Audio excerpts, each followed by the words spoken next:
Hello dancers, it's Kirsten. Welcome back to Twin Talks Ballet, your place on the internet for practical guidance on how to flourish as a dancer. Whether I'm talking about mindset tips, technique tips, career advice, audition advice, practical guidance of all sorts. As a mindset coach and a former professional dancer, I'm here to help. Today, I'm going to talk about ways to get ahead in the ballet industry. So without further ado, let's get into it. Okay, the first one. This one is, I literally know from experience this works. I actually started doing my hair in a French twist rather than in a bun. I swear my professors, my peers, people at auditions, people at summer programs took me more seriously. Repetitors, choreographers, they started treating me like I was more mature, with more respect, taking my skill level more seriously. It was bizarre. Like I would go even to take open class somewhere, and when I started wearing a French twist, people would consistently ask me if I was a professional dancer. Our minds are always making very, very, very fast judgments about people. We're just naturally inclined to put people in categories to try to make sense of their behaviors and to assess how we should behave towards them. When I started doing my hair in a French twist, people started taking me more seriously, I think because they instinctively started associating me with being at the professional level, just because even when I was standing around, I naturally kind of looked more like the part, rather than when I was putting my hair in a low bun with a headband. Personally, I look back at pictures and I'm like, I looked younger. I looked a little bit more like a student. Like if you were to kind of view my leotard choice, my outfit, and my hairstyle as a costume, I was dressed up more like a student rather than like a professional. And that actually did make a big difference in how I noticed people responding to me or reacting towards me. I would encourage you to examine how you can alter your hairstyle, your leotard choice, how you do your makeup, just to kind of make yourself look a little bit more mature, maybe a little bit more like the professional dancers you see in Point magazine. Now, I think there can be an unhealthy extent to which people take this, but I do just want to share that it can be helpful and still like healthy as well to just see like, how do professional dancers dress? How do they do their hair? How do they do their makeup? You know, what jewelry are they wearing? And I know for many dancers who are still in training, there are guidelines on like what jewelry you could wear, how you can do your hair, how you can dress. But like, I'm talking to you about like when you have the option to do your hair how you wish. Maybe consider how you can start dressing the part. You know, maybe it is doing a French twist, choosing a leotard that instead of looking just like very clean and classical and almost like a student uniform, examine how you can choose a leotard that maybe looks a little bit more sleek, a little bit more grown up, a little more professional. And I know these are vague terms, but yeah, maybe just look up pictures of in Point magazine, Dance Spirit of like how professional dancers tend to dress, and maybe get a couple ideas for ways you could alter your style to just align more with that professional aesthetic. Here's another piece of advice that isn't so silly. It's actually quite practical, and it really comes from like what I learned when I trained as a practitioner of NLP, neuro-linguistic programming. We learned a concept called modeling, which is when you seek to model someone's behaviors in order to get the results that they're getting. It's really not that much of a mind-blowing concept that if you, for instance, want to be a professional dancer, instead of just carrying on with your own idea of how you need to train to get there or what you need to look like, really be meticulous. In addition to like what most dancers focus on is like, how turned out are dancers? How many pirouettes are they doing? How high are their extensions? What do their bodies look like? I would encourage you to even investigate what their intentions seem to be as they approach their classwork. Do they seem to be so fixated on having a very particular aesthetic, or can you literally see in their eyes, like I see when I watch professional dancers, I see that their intention through the way they're acting really seems to be warming up their bodies, really focusing on movement quality rather than just the pictures they're creating purely, you know, or they'll kind of try to be creative with their movement, or they'll really be in tune with how the music sounds, and they're very in touch with the rhythm, you know, so you can even model the intentions of how a professional dancer takes class. And I actually have a pretty old video called like what professionals think when they're taking class. It's pretty old. I think it's from like 2017. So you can scroll way back in the Twin Talks Ballet archives and check that out. But you can even get so meticulous as to examine, like, technically how dancers use their port de bras, their epaulement. How do they use their musicality? You know, what are those little finishing touches that they add to their movements, their transitions, their movement quality, their positions, all that stuff that really makes a huge difference. There's small changes that really make them look like they are on the professional level. And start getting curious about those things and adding those intentions to your approach to technique class. Speaking of other videos I've made, I highly recommend you look at my videos I recently did on turnout and placement, extensions, in addition to my audition prep series. All of these, the technique tip videos will really help you to understand the core principles of placement that will really change the way you use your muscles, and it will change your overall aesthetic, which really aligns with professional standards. So I really recommend you watch those videos. You can also, like I said, watch the audition prep videos, because I do talk about, it's in a playlist, by the way, I'll link it or put it in the cards. I really talk about what auditioners are looking for. And so that is something you can really take into consideration in your preparations as well, and in your training. Oh, also, for sure, watch my videos, my 2 videos on how to be a smart dancer, because those behavioral changes that you can make will really take you to that next level of being taken more seriously, being seen as more reliable, trustworthy, a person choreographers and directors want to work with. Those can definitely take you ahead in the ballet industry. So the next thing is kind of similar to the first. Notice your demeanor and how you stand. If you are a student wanting to get to the professional level, or you're in auditions, or you are a young professional looking to get ahead, are you presenting yourself even when you're standing, emitting this energy of confidence and I'm eager, I'm pleasant, I'm nice to work with, I'm positive? Are you emitting that vibe of like, I'm trustworthy, I trust myself, I'm confident in my own abilities, so you can trust me too? Just take a moment to think about, like, what is the body language of confidence? Hey, I'm here to work and I'm excited. I can do a good job, Think of how you would even stand or present yourself if you were giving off that vibe. It does really, really matter. Now, speaking of getting ahead in the industry, I do want to mention the program I recently developed called the Mindset Movement Technique Accelerator program. You might have heard about it already, but I just do want to mention that this is a program I developed in addition to my mindset coaching practice, where I'm helping dancers adopt a mindset that really fuels their best level of mental health and also their best performance.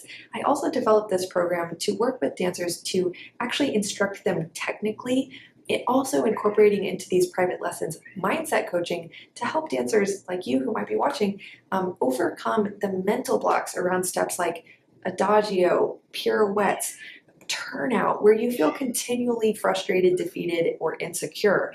Those frustrations, limiting beliefs, insecurities, all that really do not only impact your ability to perform well, but also your confidence in your technique. And that confidence is really, really important to portray anytime you're looking for advancement opportunities in this industry. So if you're interested in learning more about this program, I'll have the link below to my webpage all about it. And in addition, this also includes testimonials from dancers who've already finished the program. I've seen dancers in just a few sessions attain consistency in things like their pirouettes, lightness and excitement, and just artistry, and kind of this free, easy movement quality in their extensions, unlocking their turnout, changing their placement, changing the way that they're feeling their muscles to where their movements feel easy and efficient and nice.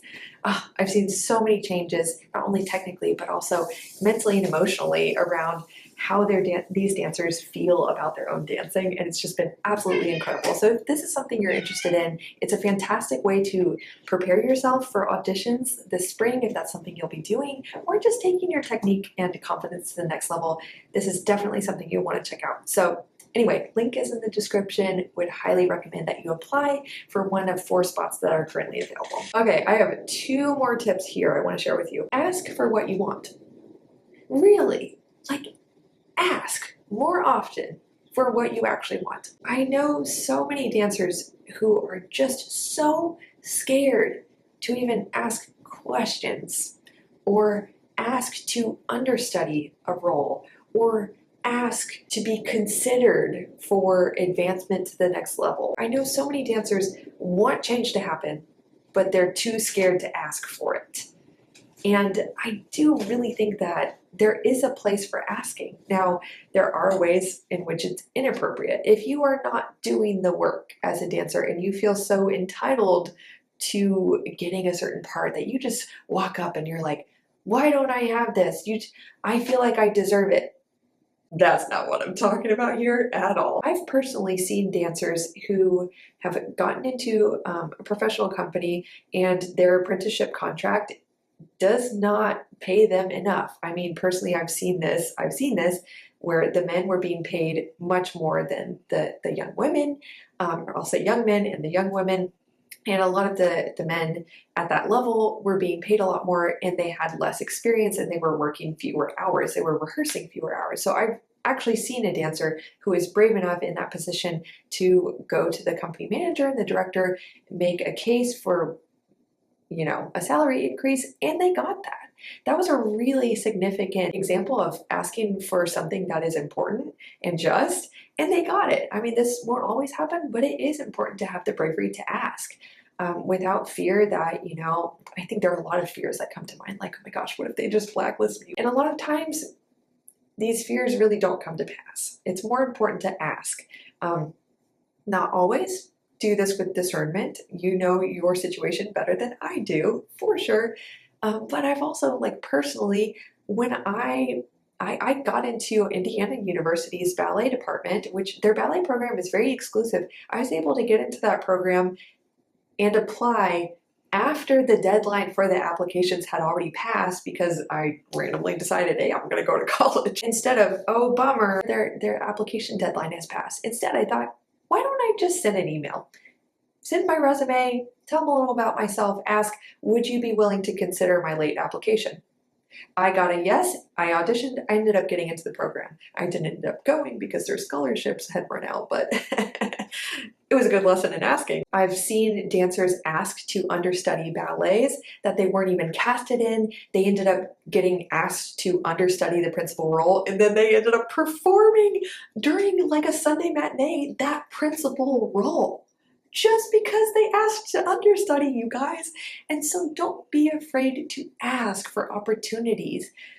I mean, you should also be prepared to fulfill your obligation and that you're asking for, and to really step up to the plate and meet this opportunity and really show yourself off well. But even if it scares you, don't be afraid to ask and challenge yourself to kind of live up to what you're asking for. Here's the last point I want to share with you, which is instead of being afraid of making mistakes, which causes you to hold back from putting yourself out there to be seen, getting opportunities, getting exposure, pursuing opportunities. So instead of being so afraid of being seen and making a mistake, be more afraid of never opening yourself up to greater possibility or being seen. Because here's the thing, we all know that everyone makes mistakes. We all know that, we say that, but does it really resolve the fear for us?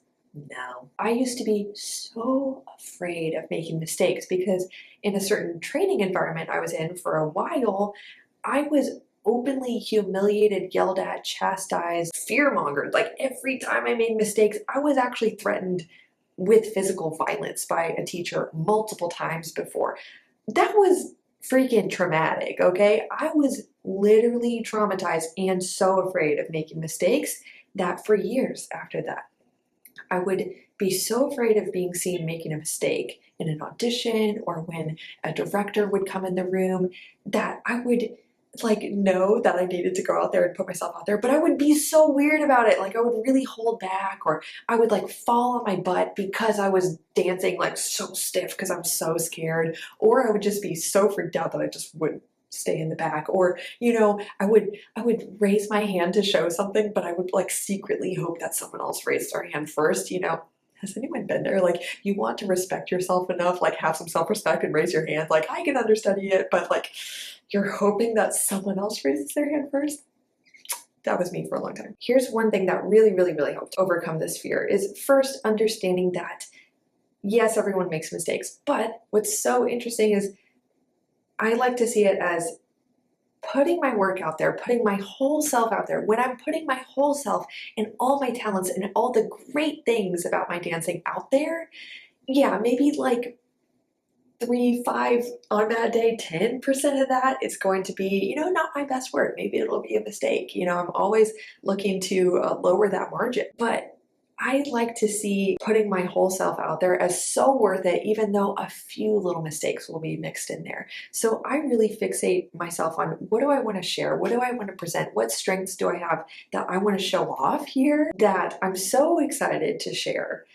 And gaining acceptance that a few mistakes will be put in there, but that's not all that they're seeing. That's not all that people will see. If I show them 97% of a really beautiful performance, who's going to really care about those 3% of mistakes unless I let that impact my performance, unless I care so much that I shut down and everyone can tell I'm frustrated or I'm scared, So I like to think of it that way, and that helps. But additionally, practice being an expert at recovering from mistakes. That's really what professional dancers do. Like a lot of us, I'm not a professional dancer anymore, but a lot of dancers, super high level dancers, are actually just experts at converting a movement that maybe isn't going just how they planned into something else, controlling that transition, directing the audience's attention to something else, to where they know that little mistakes are going to happen.